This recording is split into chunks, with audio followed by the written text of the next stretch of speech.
Welcome back. తిరుపతిలో Janasena MLA అభ్యర్థి జంగాలపల్లి శ్రీనివాస్ కీలక వ్యాఖ్యలు చేశారు. టీడీపీ, బీజేపీ, జనసేన అందరినీ కలుపుకొని ఎన్నికల్లో ఘన విజయం సాధిస్తుందన్నారు.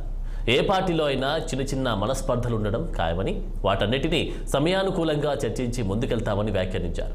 గెలిపే లక్ష్యంగా ముందుకు వెళ్తామన్న తిరుపతి జనసేన అభ్యర్థి శ్రీనివాస్తో మా ప్రతినిధి Girinath Reddy face to face.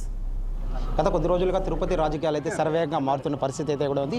ఉమ్మడి కూటమి అభ్యర్థిగా ఎవరిని ప్రకటిస్తారంటూ కూడా సరే అటు జనసేన కావచ్చు, టీడీపీ కావచ్చు, ఆశావహులు అయితే చాలామంది అయితే ఉన్నట్టు పరిస్థితి అయితే అనూహ్యంగా ఏదైతే చిత్తూరు సిట్టింగ్ ఎమ్మెల్యేగా ఉన్నట్టు ఆర్ఎన్ శ్రీనివాసుల పేరు మీద తెర మీద తీసుకొచ్చిన పరిస్థితి సార్ మనతో ఉన్నారు. సార్ చెప్పండి సార్, ముందుగా మీ కంగ్రాచులేషన్స్, ఎందుకంటే జనసేన అభ్యర్థి కూడా మేము తిరుపతిగా ప్రకటించింది. అయితే ఇక్కడ గత 2 రోజులుగా చూస్తుంటే మీ పేరు ప్రకటిస్తున్న తరుణంలో గో బ్యాక్ అంటూ తిరుపతికి రావద్దంటూ కూడా సరే కొన్ని బ్యానర్లు ఏర్పడిన పరిస్థితి అయితే కూడా ఉంది. ఎలా చూడొచ్చు? నేను ఒకటే చెప్తున్నా, కొందరికి కొన్ని ఇబ్బందులు ఉన్నాయి. దాంట్లో ప్రధానంగా కొందరు పనిగట్టుకొని ఒక్కరు ఇద్దరు తప్ప మిగతా ఎవరికి ఆ ఇబ్బందులు లేవు. ఖచ్చితంగా కూడా తెలుగుదేశం, జనసేన, బీజేపీ ప్రభుత్వాలని మూడింటిని కూడా కూడగట్టుకొని ఒక లోకల్ అభ్యర్థిగా, ఇందాక అంటున్నారు లోకల్ అభ్యర్థి కాదనేసి, నేను లోకల్ అభ్యర్థినే.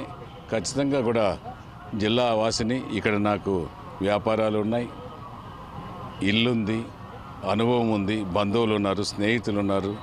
నేను ఎన్నో అభివృద్ధి కార్యక్రమాలు మున్సిపల్ నిధుల నుంచి కానీ, టీటీడీ నిధుల నుంచి కానీ, ఆర్ఎన్బి నిధుల నుంచి కానీ చిత్తూరు అభివృద్ధికి నా వంతు 40 ఏళ్ళుగా కృషి చేశాను. ఇంకా ఎక్కువ కూడా కృషి చేస్తానని తెలియజేస్తాను. అయితే టీడీపీ కానీ జనసేన కానీ దాన్ని ఒక మీటింగ్ పెట్టుకోగా మీరు రాకను వ్యతిరేకిస్తూ కూడా సరే అధిష్టాన దృష్టికి మళ్ళీ తీసుకెళ్తా పేరు రెండోసారి పరిశీలించాలని కూడా చెప్తున్న పరిస్థితి అవుతుంది. ఇవన్నీ ప్రతి పార్టీలో ప్రతి చోట ఉండే విషయం. ఇది ఇక్కడ చిత్తూరు, తిరుపతి జిల్లా, చిత్తూరు జిల్లాలో తిరుపతే కాదు, తిరుపతి జిల్లాలో కాదు, తిరుపతే కాదు, అన్ని చోట్ల కూడా జరుగుతూ ఉంటాయి. 1-2 రోజుల్లో కుటుంబంలో వర్గపోరు ఎలా ఉంటే ఆ పార్టీలో వర్గపోరు కూడా 1 రోజు 2 రోజుల్లో సర్దుకుంటాయి. తిరుపతి ప్రజలకి ఎలాంటి పిలుపునివ్వబోతున్నారు రాబోయే సార్వత్రిక ఎన్నికలకు సంబంధించి? ఊహించిన విధంగా తిరుపతి, నేను 40 సంవత్సరాలుగా ఇక్కడ అన్ని అభివృద్ధి కార్యక్రమాలకు నా వంతు కృషి చేశాను.